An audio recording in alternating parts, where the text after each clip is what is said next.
Collin Gunter. I'm a 29 years old, single dad. I got a stage 5 end-stage renal disease, which is kidney failure. Got about 3% function right now, and I'm a type 1 diabetic. And I have full custody of my 6-year-old son.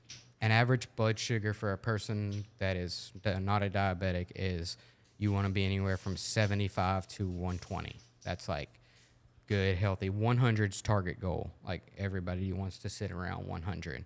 Around 250 to 300 is like high. You're wanting to take blood sugars to get down. Around 400, 500, 600, you're looking at like coma range. Like you could go into a diabetic coma at that point. Like that's too much. And then under 70, you're starting to get the shakes. You're starting to like, you can pass out. That's where it gets to the point where it's like you need sugar. Like they're gonna have to give you like sugar shot or sugar through your veins or whatever. I would prick my finger 5 or 6 times a day before meals to make sure that sugar that I ate earlier is broke down from the insulin, right. And then correction and all that kind of stuff. So it is a very complex disease. People live with it till, as long as you keep up with your things, I can live a normal life as long as I'm taking my medicine, you know what I mean? As long as I break down the sugar the right way, I live just like you. Just my body's not doing it naturally. I'm doing it with a medicine. Wow.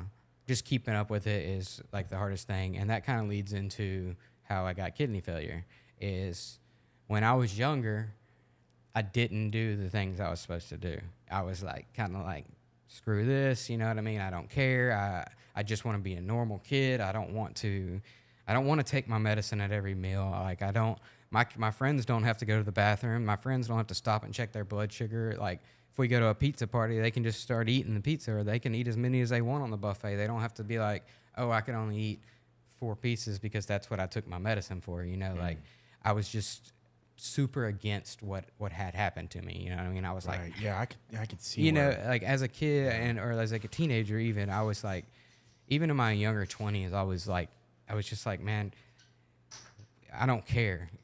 Screw the consequences, and I will say I had a ton of people in my life tell me, you're going to regret it, do what you're supposed to do, because if you don't, it's going to suck in the future. And I always say, I wish I would have listened. So anybody that's type 1 diabetic out there and you're young and you're going against what the people are saying, take it from somebody who's been through it, man. Do what you're supposed to do, because you do not want to go through what I'm going through right now. It's one of the worst things I've ever been through in my life, and I wouldn't wish it on my worst enemy. Like it's the hardest. Having kidney failure is the hardest thing ever in my life, and so what happened was I was young, and I didn't really take care of myself. And my blood sugars were always, when you run about like 300, you can kind of tell you're high, like symptom-wise, but you still feel okay. Like you don't have to go to the hospital or nothing like that. Yeah. Like you can still survive like that, you know what I mean? But it's tearing your body apart, like the inside of your body. It's just demolishing your body. It's making your blood pressure run high, like all kinds of things like that. But you don't notice those things because you don't check your blood pressure, do you? Like, mm-hmm. No, like as a young dude, you know what I mean? I was still very active in sports. I still did everything I was doing.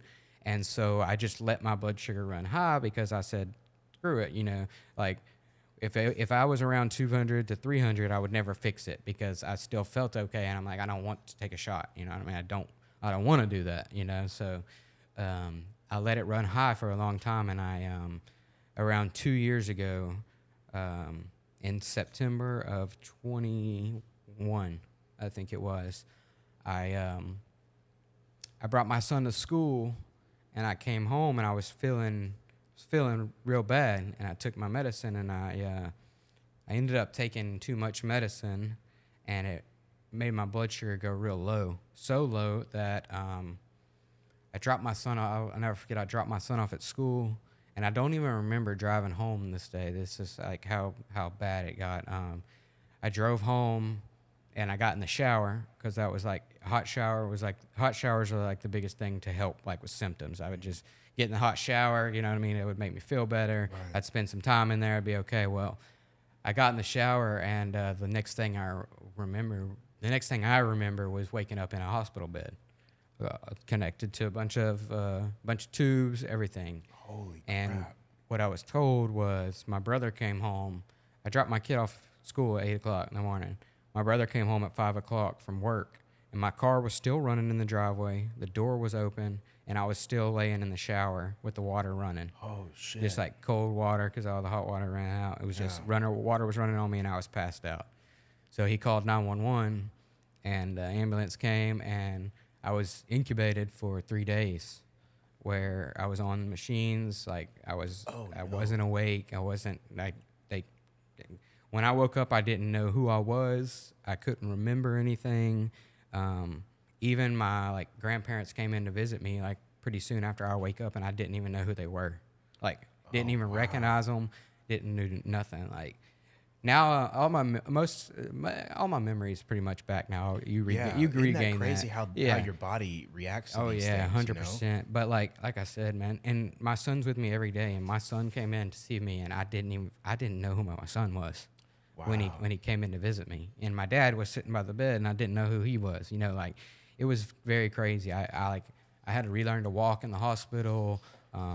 It didn't take long, once I got the fluid. It's kind of like riding a bike. Once I got the motions down, it was pretty easy. But I mean, I couldn't walk up and down the hospital floor more than a couple times before I had to be back in the bed. And like I said, it was a very eye-opening and life-changing moment. And they found out whenever I was in that state that I had kidney failure.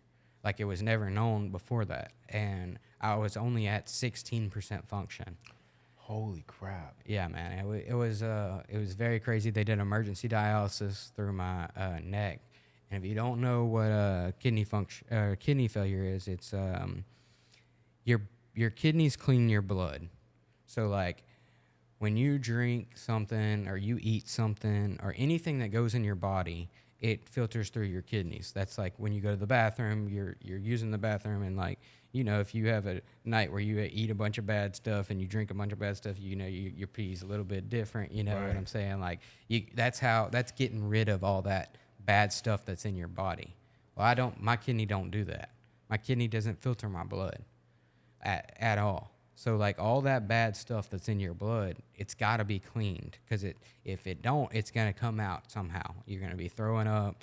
I spent a lot of time throwing up. Were you like swelling? Swelling super bad, yeah, and sweating a lot, because that fluid has to come out. Like I said, it's going to come out one way or another. That fluid, and I couldn't use the bathroom. So it wasn't coming out through peeing, you know what I mean? So that fluid's going to come out, whether that be throwing up, whether that be sweat, whether that be swelling up real bad.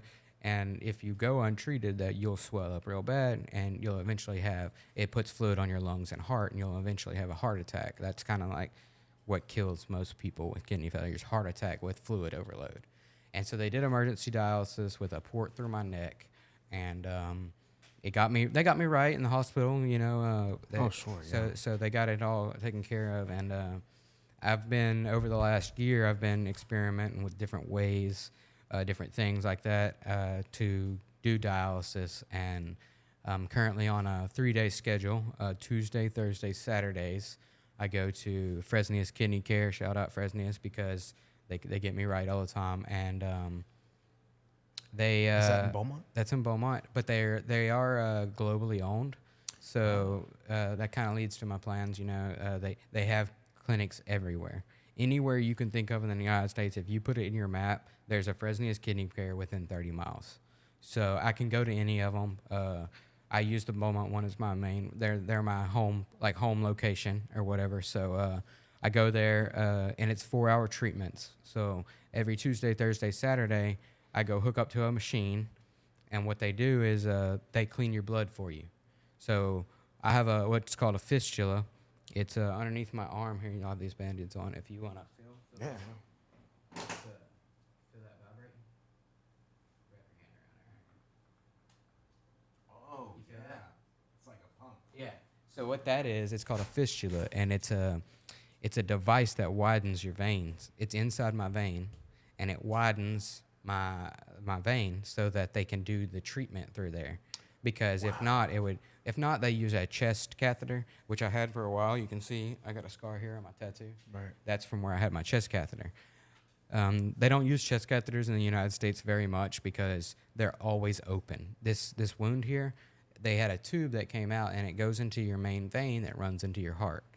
And they use that vein because it's the largest vein, Right. and it can handle the blood being transferred out and being transferred in. And But it also could introduce some type of infection. Infections, Wow. yes. And because it's always open, because that never that tube can't be healed around. It's always open. So they say, like, you're not allowed to take a shower, can't go swimming, even like sweating at like the gym and stuff, that can lead to an infection into there. So you have to live very, very carefully, which I'm a person that is like I said, even with my diabetes, I didn't take care of that very much. Right. I'm not a very careful living person, you know what I mean? I imagine having to go the next 40 years with only taking sponge baths or having a handheld where you only spray, Right. you know what I mean? Yeah, that's impractical. It would be a very, and like for old people, which is mostly the kind of people that get kidney failure, it's not that big of a deal.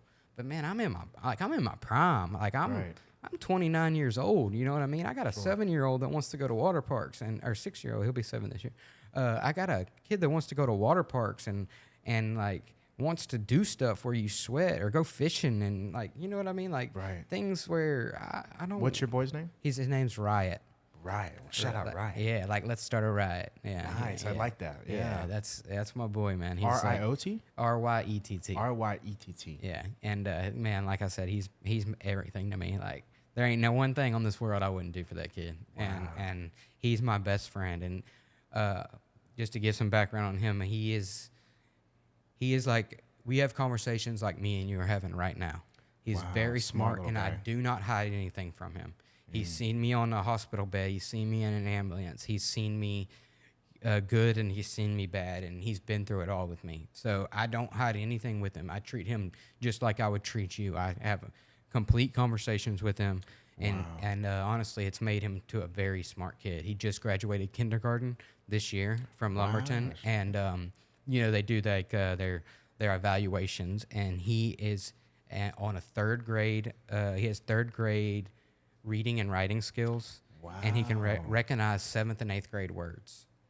So as a kindergartner, that's incredible. So he's very, very smart. And I think kindergarten, I was just trying to push Hot Wheels. Yeah, exactly. And honestly, I think it has a lot to do with like the technology and stuff nowadays, because he does like watch a lot of educational videos and stuff like that on YouTube, and like he comes to me with words that, and like shout out Siri and Alexa, because honestly, if there's anything he doesn't know, he will go, like the other day he wanted to know how to spell parallelogram. And he asked me, and I'm like, man, I have no idea. And he goes, he's like, hey Siri, how do I spell parallelogram? And what is it? And like Siri will explain the spelling and the definition of that. And he does that with anything that he wants to learn. He sounds like very curious. Yes, he is. And and I think it's because I don't hide anything from him. See, I have so much to live for now that I'm not going to risk anything because you have something going on. Like you have an issue going on. I'm so at peace and so in touch with myself that, like, man, I can't believe the things that I did when I was younger. Like, even looking back, and like, if I could go back and like apologize to all the people that I did wrong, I would go there instantly. And like, I don't have any harboring any feelings for anybody, because I only care about my son, my kids, and my future. That's all I care about. Over the last few months, I have been preparing for this, and I bought a tent set up, a hammock set up, all the things we need to do camping and that kind of stuff. And as two dudes and as a 6-year-old, he can sleep in the back seat if he wants like a more comfortable spot, or if it's raining and he don't want to sleep in the tent. Right. But my plan is to travel all across the United States. I have a list that I've been adding to, and what I do is when I go to different dialysis centers, or if I go to places like me and you, I ask the person, I say, where is somewhere in the United States that you would go if you could before you die? And if I don't have that on my list yet, I add it to my list. And if it's something I want to do, then we'll go there and we'll check it off. And I have some friends in California. I have Trent in California. Yeah, Shout out Trent. Yeah. Shout out E-Bar. Watch him on the UFC, undefeated still champion. Yeah, you already know. And I got Tim. Tim, you listen to Tim on YouTube. He's an artist in California. And they're in California, so that's kind of like one of my first stops because we'll stay on state parks as we go, and then I have some friends in places that we can stay at their house. If we want a bed and we want a thing like that. Like if we want to stay in like a house. You know what I mean? I got friends in other places where we can stay on our journey, and I do dialysis 3 times a week. So Yeah, that throws a kind of almost like a wrench in things, but it seems like you kind of have mapped through this problem. Yes, so I will give you the layout on that because the big thing, like I say, the big top 3 that people say is why they don't travel is money, health wise, that's my dialysis, and child care. Your plan is to travel wherever you feel within the United States. I'll show you which the list. It seems practical because you have all of these different locations where you could do the dialysis and things like that. But my concern is you are going to be sleeping in a tent. Sometimes, yes. Okay. We'll do. If you can just look over that real quick. Just that's like a brief summary. Oh, is this your list? That's a brief summary of like what I'm gonna be doing, like what my plan is. This list looks badass. Yeah, this list is well thought out. It's planned, and like I said, whenever I start, this is very early in the planning stage. Right. It's still here. When I start, I'm gonna post that list because with that app, people can view that list and see where I've been, see the check, like what I've checked off and what I haven't, and what's on the list. That way, they can think of things they want to add, or they can see where we've already been. And like I said, this list will be added onto my YouTube and like the Facebook post I make and stuff like that. So you're going to start streaming and things like that? With this, I have already, like I said, I've already been getting everything together. Well, I'm not making him do it. You know what I mean? If he ever wants to stop, I drive back to the house right then and get him enrolled back in school and sign him up for a baseball team or whatever he wants to do. Like I said, he is the most important part. So this isn't just for me, it's for him as well. And it's everything we're doing is his decision. Half the things on this list are his choices. Like he wants to go to the Spy Ninja headquarters that's in Vegas. You know what I mean? Cool. Like he wants to go to there's a couple different water parks that like he has seen on YouTube videos that he wants to go to. You know what I mean? So they're on the list. There's so much out there, man. Yeah, there's a lot of things to see, and the thing that I really like about what you're trying to do is, a lot of people go through life and they never see a lot of these places. They never get to see different terrain. They never get to see different cultures and how people live, and all these different diverse cities in the United States and things like that. And I think that it's crucial for people to explore and to see things and to experience things and to be a part of something new and new scenery and have new ideas and meet people with different thoughts, different views. 100%. And that's kind of like why I tell people about what I'm doing is because you don't have to agree with what I'm doing. You know what I mean? Yeah. And a lot of people don't. A lot of people stay, in their hometown or around the same area. And I don't think that there's anything wrong with that. But I also will say that if you never go anywhere else, you'll never know if you're meant to be somewhere else. Right. And like I said, I'm religious, and I believe 100% that this is the path that God wants me to be on. He wants me to travel, and he wants me to tell my story of what I've been through with my diabetes, with my kidney failure. And to me, if I tell my story and I inspire one young person that's on dialysis, one young person that has diabetes to just live, to continue on, because, man, these are hard diseases, and these are like, not diabetes, but kidney failure is a terminal illness. You know what I mean? Like, people with kidney failure don't live to be 80, 90 years old. Like, the average lifespan is like, I think 50 to 60 years old. So my thing about doing it now is I'm in good shape. I'm in good health. Right. And I might not be in that in 10 years. And my thing is I do not want my son to look back and say, my dad's alive, but he just survived. And like I said, he's been through all this with me. I don't want him to look back and say, my dad was sick. He was alive and he raised me, but all he did was go and get his treatments. You know what I mean? We didn't get to.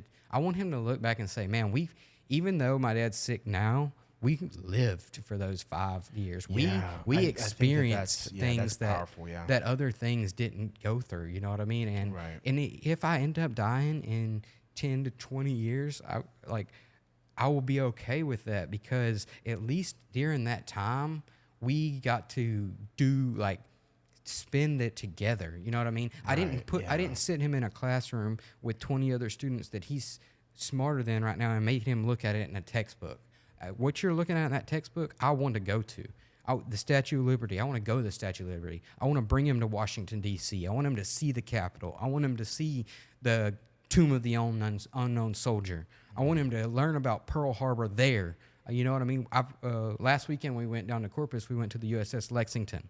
Learned about the battleship. Learned about Pearl Harbor. Learned about fighter planes. You know what I mean? That's super cool. Yeah, he put his hands on all those things. You know what I mean? He didn't look at them in a textbook about what somebody else said. We went to the source.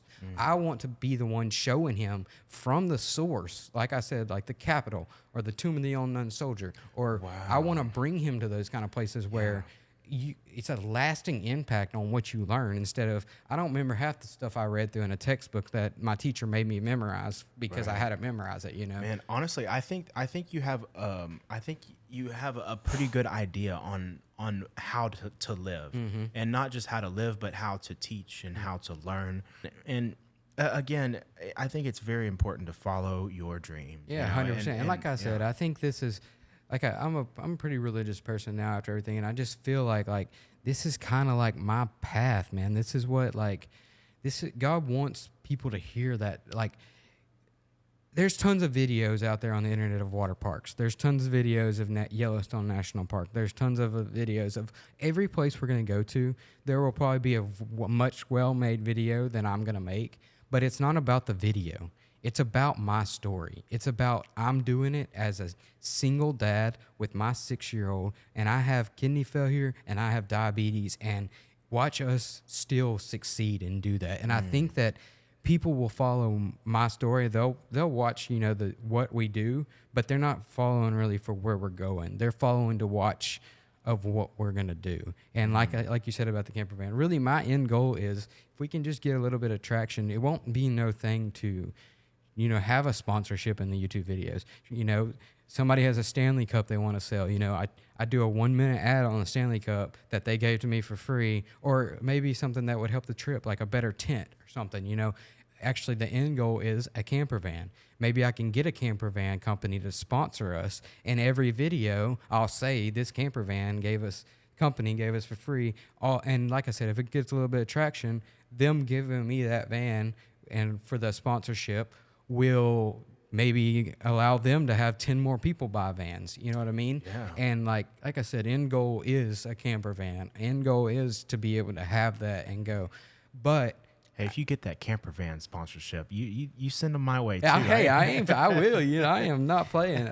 But you can't wait until you get those kind of things to start. Yeah. So you never know until things pop up. Yeah, and that's my plan of why I have everything kind of baselined right now. I have all the basic stuff, and we're going to start with the basic stuff. And I have like a checklist of a wish list, you know what I mean, of upgrades that I'm going to post when I post my list of places we go. And if people want to sponsor, if people want to help out, and I'm going to post it on the YouTube video every time at the end of the list. And on the list, I'm going to put, say you wanted to buy, there's a couple things on there that I can think of off the top of the house. Like a battery jumper pack is something I want for the car, a nice one. So that's on the list. And I have it on the list with a link to it where you can just click on it and you could buy it. We're going to be in Houston. The person that wants to send it to me should probably get in contact with me first. You know what I mean? Say, right. Hey, we're this company. We want to buy you this item. If you don't mind, showcasing it on your video, we'll send it to you for free.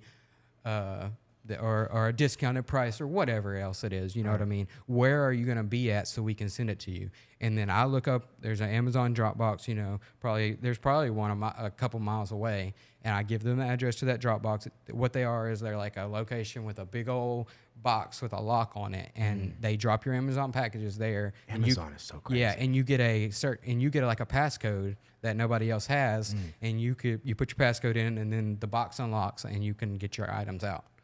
So like, and if it doesn't work like that, or they don't want to send it like that, I do have a permanent address that is my brother that they could send it to his house and he could get it. To me, you know? So I do have that worked out as well.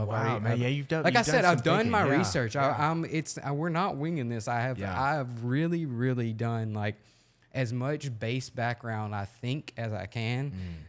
Like we both said, and that was something Trent told me too. Is like, you have a good plan, but things are going to come up. And I understand that. And like I told you before we started, I'm a very go with the flow kind of guy. So like anything that comes up, I don't mind. Like I'm going to learn from that. Even like sitting and talking with you, like that, with you asking me questions about things. And that's what I want. You know what? I want people to question what I have going on, because if I don't have the answer for that, that's huge. Like you just put something in my mind that I don't have the answer for. I think everything starts somewhere, you know, like the biggest thing is just going. The biggest thing is just getting started, you know, because you could wait until you have the best gear. You could wait until, but then you'll be waiting forever. Yeah, exactly. You know what I mean? That's the key word, waiting. And sometimes, you know, I have kidney failure. Like I said, waiting isn't in my cards, you know, and that's kind of why, like, I'm ready. I already got them out of school. Most people that wait, they never start. Yeah. But yeah, man, it's crazy that, you know, a lot of people, they want to put their 2 cents in and kind of, you know, I'm all about encouragement. You know, I think that anybody that has a plan, if they are willing to put the effort in to execute the plan, I think that it's amazing, you know, and I think it takes a real devotion to follow through with things that you say, because most people don't have that ability. You know, most people say, oh, I'm gonna do this, so I'm gonna do that, and never do it. You know, they never do it. Yeah. And you know, it seems like you are willing to commit, and I think that commitment is very big. Yeah, I mean, like I said, like I started out by saying, is like, I'm huge on encouragement too, and as long as what you're doing is not affecting the next person, you know what I mean? As long as what you're, this is what I started it out with. As long as what you decided to do isn't going to negatively impact somebody else, then what they have to say about it is irrelevant. You know what I mean? Right. Like, as long as what you're doing is only, you're the one, like I said, you're the one that's going to have to deal with that. When you meet your maker, whenever you meet whatever you believe in after this life, you're the one that's going to have to deal with that, not that person who told you something about it.